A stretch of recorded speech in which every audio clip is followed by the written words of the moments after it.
Obrigado, senadora Ana Amélia. Senhores senadores, telespectadores da TV, ouvintes da Rádio Senado. Ocupo a tribuna na tarde desta segunda-feira para tratar de dois assuntos que julgo bastante importantes. O primeiro deles diz respeito ao esforço que precisa ser retomado no sentido de promover alguma mudança nas regras eleitorais que possam valer para 2014.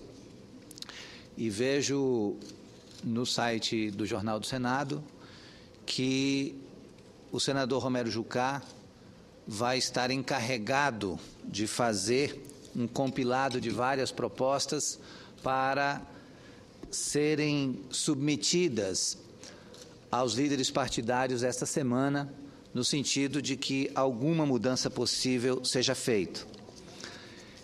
Eu acho que todo esforço é bem-vindo, mas é preciso muito cuidado para não querer, no atropelo, passar por cima da vontade da ampla maioria dos eleitores brasileiros que querem verdadeiramente processos eleitorais mais transparentes, mais participativos e com menos domínio do poder econômico a influenciar na eleição de representantes e de governos.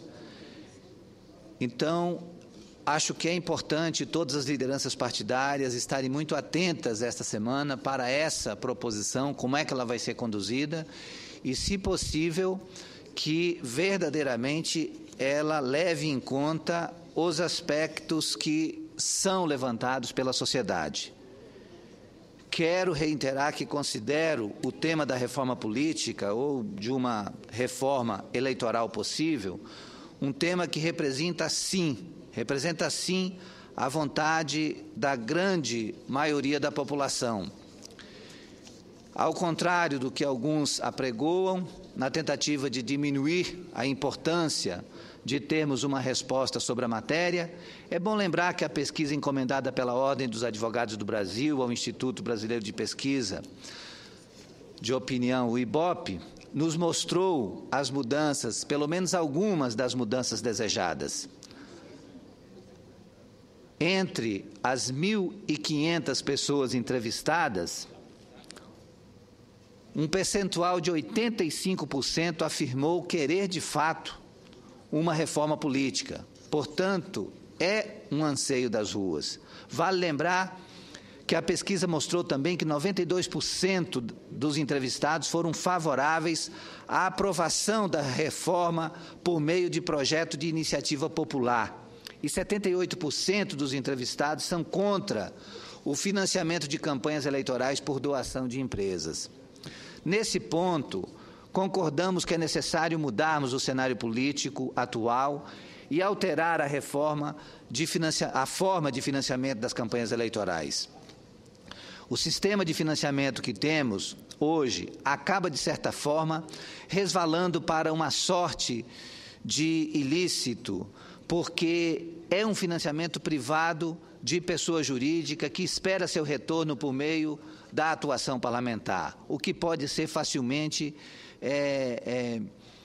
um indutor da corrupção, a mais odiada chaga do nosso sistema político. Avalio que esse é um modelo esgotado. Inclusive, a pesquisa encomendada pela OAB apontou que 90% dos entrevistados são favoráveis a uma punição mais dura para o chamado Caixa 2 e uma punição mais dura para a contribuição clandestina de pessoas jurídicas. O PT vem advogando há muito tempo a necessidade do financiamento público para as campanhas eleitorais e tem enfrentado a hostilidade dos partidos de oposição a essa proposta.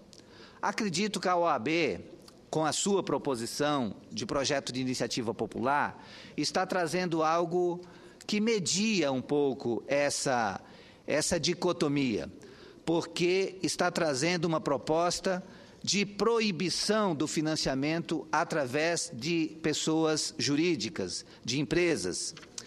Essa proposta me parece interessante. Todos nos beneficiaremos com o aumento da transparência e com o aumento da democracia nas eleições. E ficaria algo bem interessante se fosse estabelecido que as contribuições para as campanhas partidárias se dessem apenas por pessoas físicas e que essas contribuições tivessem um limite estabelecido. Talvez assim a gente estivesse se livrando daquele grande mal maior das eleições, que é o fato das empresas financiarem candidatos e depois quererem influenciar na decisão dos possíveis eleitos que tiveram as suas contribuições. Lembro ainda que a reforma proposta pela OAB pretende levar adiante uma eleição em 2 turnos, também para deputados. O primeiro turno seria coincidente com o primeiro turno para os cargos executivos e os eleitores votariam nos partidos políticos. Essa votação definiria o número de deputados a que cada partido teria direito. No segundo turno, os partidos apresentariam uma lista de candidatos equivalente a 2 vezes a bancada a que teria direito. Outra proposta bastante interessante, a meu ver, porque ela traz, em primeiro plano, uma ideia de fortalecimento dos partidos, de fortalecimento da fidelidade partidária e depois dá ao eleitor o direito de escolher entre os candidatos apresentados pelo partido aqueles que devem compor a linha de frente da lista dos eleitos. E dessa maneira também os partidos todos passam a ter um comprometimento muito maior com os seus candidatos majoritários, com os programas dos seus candidatos majoritários, e haverá muito mais coerência e menos fisiologismo. Acredito que isso possa nos ajudar também a melhorar esse processo de votação.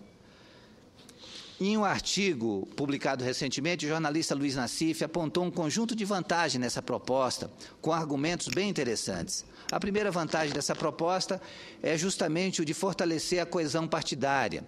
Os partidos sairão à luta no primeiro turno, expondo seus programas e seus candidatos.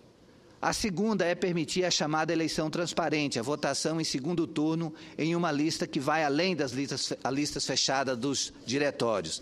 E dessa maneira não estará acontecendo aquele risco que muitos apresentam de as máquinas partidárias terem as suas listas fechadas, apontando apenas aqueles que dizem respeito à vontade das máquinas partidárias e não dos eleitores.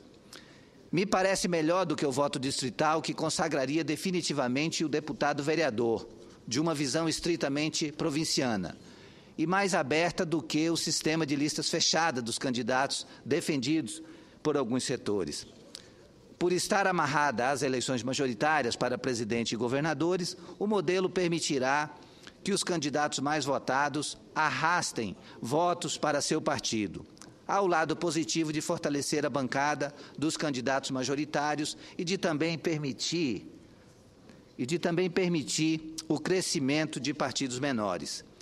Para concluir essa parte do raciocínio, gostaria de destacar que, a meu ver, temos consciência da necessidade do aprimoramento de vários pontos da legislação eleitoral. E uma delas, com certeza, é a necessidade de fortalecer a fidelidade partidária. E eu acredito que essa proposição da Ordem dos Advogados do Brasil, que está coletando assinaturas para essa iniciativa popular, pode ser algo muito interessante para ser aprovado ainda este ano e que possa valer para 2014. E a gente tem que evitar de, a toque de caixa, ter algum tipo de proposição que fuja à responsabilização do Parlamento de apresentar algo verdadeiramente interessante para as eleições de 2014. E para concluir o meu pronunciamento, senhora presidente, senhores senadores, telespectadores da TV e ouvintes da Rádio Senado, eu quero fazer aqui um relato da visita que tivemos no último final de semana do ex-presidente Lula ao estado do Acre. Tenho a grata satisfação de fazer este relato, que me parece muito significativo, porque depois de tantos anos sem uma visita ao estado do Acre, o ex-presidente Lula pôde nos visitar e ele cumpriu uma agenda muito interessante, vendo coisas que foram concebidas ainda quando ele estava no governo e que agora já começa a dar excelentes frutos. Ele esteve no Acre na última sexta-feira e tivemos com ele em Rio Branco uma agenda muito produtiva. A visita aconteceu a convite do governador Tião Viana e a agenda incluiu uma visita ao Complexo Industrial da Piscicultura, cuja primeira etapa foi concluída com sucesso e foi inaugurada pelo governador na última sexta-feira. O Complexo Industrial da Piscicultura do Acre é um empreendimento de extrema relevância para a economia do Estado. E a visita do ex-presidente Lula foi muito importante porque ele pôde perceber de perto quais foram os passos dados em relação a esse complexo da piscicultura e pôde comparar com várias outras iniciativas que estão acontecendo no Brasil. Lula visitou inicialmente a Biblioteca do Estado, a Biblioteca Pública Estadual, e também fez uma visita à Central de Atendimento ao Cidadão, que são 2 espaços de visita obrigatória a todos que vão a Rio Branco, no Acre, porque são 2 espaços muito bonitos, construídos com muito carinho e que dão uma resposta muito significativa em termos de atendimento ao cidadão. Mas a visita de Lula começou pelo aeroporto internacional, que ficou completamente lotado de pessoas que foram para levar o seu abraço. Lula foi recebido pelo governador, pelos senadores Aníbal e Jorge, por deputados federais e deputados estaduais e dirigentes políticos, secretários de Estado, mas também ele foi recebido por centenas de pessoas que acompanham e admiram sua trajetória vencedora. Logo ao chegar, Lula afirmou que é testemunha das mudanças que o Acre viveu e vive nos últimos anos com os governos de Jorge Viana, Binho Marques e Tião Viana. A última visita que ele havia feito ao Acre tinha sido em 2009. Em Rio Branco, Lula visitou a Central de Atendimento ao Cidadão, a OCA. Trata-se de uma central de serviços onde, diariamente, milhares de cidadãos contam com atendimento rápido e eficiente, que é realizado por 30 órgãos públicos, municipais, estaduais e federais. Essa central de atendimento oferece aproximadamente 600 serviços básicos à população. A ideia do espaço é oferecer conforto, qualidade e agilidade aos que buscam atendimento. Este ano, até o mês de julho, foram realizados, em média, 7.000 atendimentos por dia, entre demandas de energia, água, emissão de documentos pessoais, carteira de trabalho e outros. É um serviço muito bem avaliado, inclusive pela própria população. Pesquisas de satisfação realizadas periodicamente pela diretoria da OCA apresentam um índice de satisfação excepcional em torno de 90%. Na visita, o ex-presidente Lula avaliou que a OCA, que é essa Central de Atendimento ao Cidadão, é um exemplo para o Brasil inteiro. Ele disse, e aqui cito entre aspas, que a central é uma lição de vida que nos ensina e ensina os estados a tratarem o povo com dignidade. Sempre muito cumprimentado pela população, Lula também conheceu a Biblioteca Pública no centro de Rio Branco e, em seguida, participou do ato de inauguração do Centro de Reprodução de Alevinos, que integra a estrutura do Complexo Industrial da Piscicultura no Acre. Esse empreendimento é o mais moderno feito até hoje no país e tem capacidade para produzir 20 milhões de alevinos por ano. O ato contou com piscicultores de todos os municípios do Acre e teve também uma grande presença de pessoas dos mais diferentes segmentos da sociedade que foram até o local para acompanhar, conhecer de perto o Complexo Industrial da Piscicultura, que teve a primeira fase inaugurada, e também para se avistar com Lula. O ex-presidente elogiou muito essa iniciativa e disse, inclusive, ter certeza de que esse complexo irá se transformar em um modelo a ser seguido por outros estados brasileiros. De fato, os números do empreendimento impressionam. O complexo está instalado em uma área de mais de 60 hectares e, além do laboratório de alevinagem e 122 tanques, possui uma indústria de ração para peixes e um frigorífico em fase de construção. É um complexo que vai dar uma resposta a toda a cadeia produtiva do peixe. Abrange desde a produção de ração até a criação do alevino e a venda do filé do peixe. É um empreendimento que pretende ajudar a incrementar as exportações do Acre e vai permitir a venda do pescado produzido pelos piscicultores do Acre para os mercados do sudoeste americano e também para a Europa e para a Ásia. Para tornar essa ideia uma realidade, o governo do Acre criou a empresa Peixes da Amazônia S.A., que tem como sócios o governo do Estado, por meio da Agência de Negócios do Acre, ANAC, e a Central de Cooperativas dos Piscicultores do Acre, a Acre Peixe.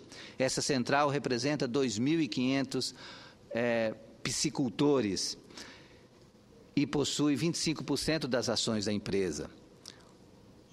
Essa forma de organização é de fato completa, porque envolve o governo do Estado, envolve os empresários e envolve os pequenos produtores, os pescadores artesanais que atuam através das suas cooperativas. Como bem destacou o ex-presidente Lula, o Acre foi o primeiro estado a ter esse complexo para produzir e vender esse produto para o exterior. E foi o presidente Lula um dos principais incentivadores dessa iniciativa.